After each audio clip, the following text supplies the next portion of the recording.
Hello everyone, welcome to my YouTube channel. आज की इस वीडियो में हम पढ़ने वाले हैं अट नहीं रही है चैप्टर। इसका पूरा हम जो बुक में पोएम दिया हुआ है ये पढ़ेंगे जो आपके स्क्रीन पे है। फिर इसका शब्दार्थ देखेंगे, फिर इसका भावार्थ देखेंगे और लास्ट में इस चैप्टर का छोटा सा समरी भी देख लेंगे। तो चलिए अब इस चैप्टर को शुरू करते हैं। अट नहीं रही है आभा फागुन की, तन सट नहीं रही है। कहीं सांस लेते हो, घर घर भर देते हो, उड़ने के नभ में तुम पर कर देते हो। आँख हटाता हूँ तो हट नहीं रही है।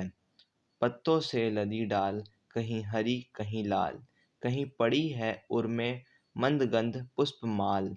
पाठ पाठ शोभा श्री पट नहीं रही है। हमने ये पढ़ लिया, यही इस पाठ का पोयम था, बस इतना ही था। अब हम इसका शब्दार्थ देख लेंगे, फिर भावार्थ, फिर चैप्टर का छोटा सा समरी। तो शब्दार्थ शुरू करते हैं। अट यानी कि समान, प्रवेश पाना। आभा यानी कि चमक, ज्योति।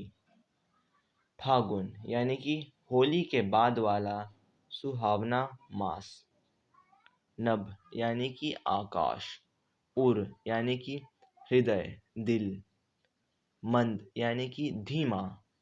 पुष्पमाल यानी कि फूल माला। पाट पाट यानी कि जगह जगह।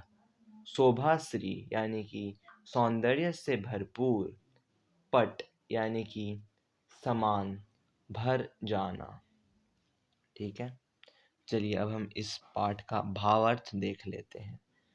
निराला जी फागुन मास की मादकता का वर्णन करते हुए कहते हैं, फागुन मास की मोहकता इतनी अधिक है कि समा नहीं पा रही है।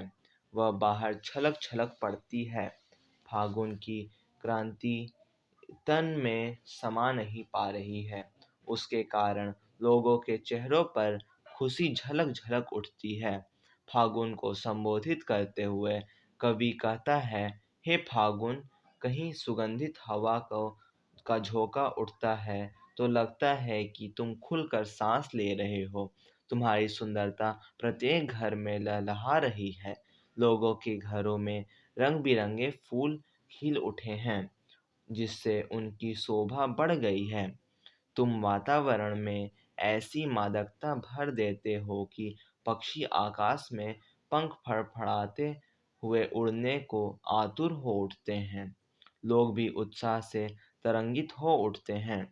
कवि फागुन को कहता है, तुम इतने सुंदर हो कि तुम्हें निरंतर देखते रहने की को जी चाहता है। मैं तुम्हारे सौंदर्य पर से आँख नहीं हटा पाता हूँ। फागुन में वृक्षों पर नए नए पत्ते लद गए हैं।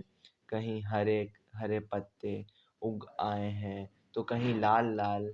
कहीं वृक्षों के गले में मंद मंद सुगंध वाली फूल माला दिखाई दे रही है। आशय यह है कि किसी वृक्ष पर सुगंधित फूल उग गए हैं। जगह जगह पर सौंदर्य राशि इतनी अधिक खिल उठी है कि वह समा नहीं पा रही। वह सब जगह प्रकट हो उठती है। तो इस प्रकार से हम अपना भावार्थ भी कंप्लीट कर लिए हैं। अब हम एक छोटा सा पाठ का सार देख लेते हैं।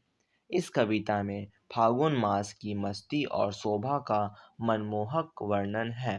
फागुन की शोभा इतनी अधिक है कि वह समा नहीं पा रही है।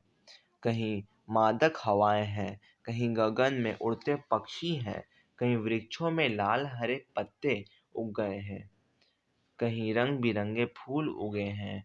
हर जगह शोभा ऐसी खिली है कि वह समाये नहीं समा पा रही, बाहर झलक रही है। तो इस प्रकार से हमने अपना पाठ कंप्लीट कर लिया पूरी तरह से, मात्र 4.5 मिनट में। धन्यवाद। अब मिलते हैं अलग पाठ में।